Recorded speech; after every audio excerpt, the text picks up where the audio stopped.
Oke, sekarang kita akan belajar tentang form HTML. Nah, di sini form ini berfungsi untuk mengumpulkan data-data yang kita kirimkan untuk diproses di server ya. Jadi misalnya kita membuat form untuk mengirimkan nama atau data kita sendiri. Jadi di HTML itu kita akan menggunakan tag form ya. Di sini perhatikan sekali lagi ada tag form ini, tag form kelihatan tag penutup. Nah, ketika form ini dia akan menuju ke halaman page.php. Nanti untuk halaman ini kita akan pelajari pada pertemuan-pertemuan berikutnya tentang hypertext processor PHP itu. Nah, di sini ada tampilan untuk menginputkan nama ya.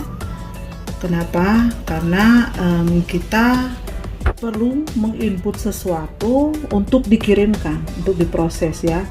Kemudian ada tipe dari nama ini dideklarasikan dalam bentuk teks.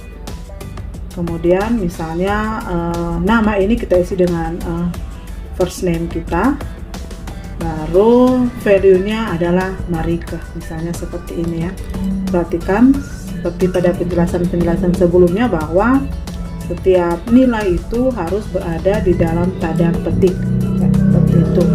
Kemudian baris yang kedua untuk mengisi yaitu misalnya kita tulis marga ya, atau last name, kita deklarasikan sebagai last name.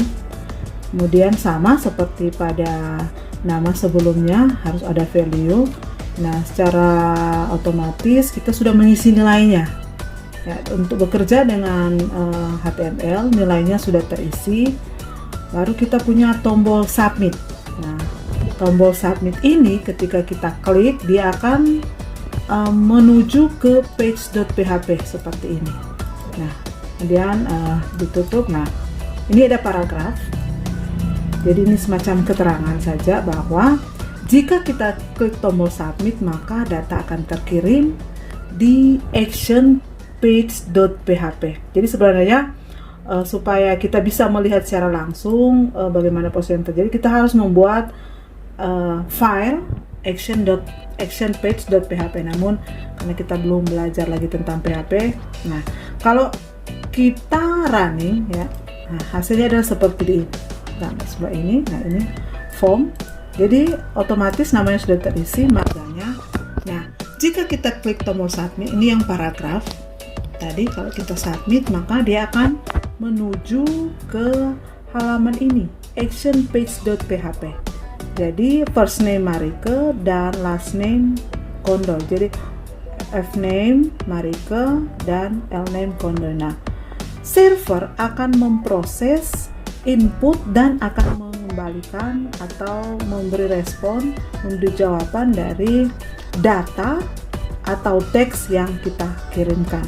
Nah, untuk selanjutnya nanti kita akan belajar di tutorial PHP bagaimana sehingga data yang kita kirimkan itu boleh kita tampilkan secara langsung. Sekarang kita belajar tentang input teks dalam HTML.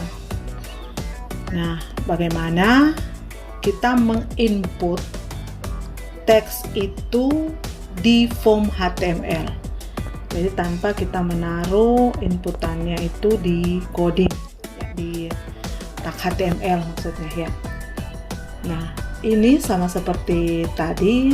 Nah, jadi kita membuat formnya dulu, baru kita perhatikan bahwa yang diinput adalah teks, baru ada ID. Misalnya ini kita harus sesuaikan ya, ID dengan name itu harus sama.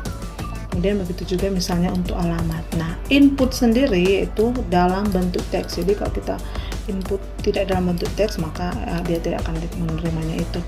Kemudian kalau kita running, jadi ini input teks ya. Kita coba belajar. Kemudian kalau kita running baru kita input ya. Misalnya kita input misalnya namanya Kit ya, baru alamatnya Manado. Manado ya, baru kita submit.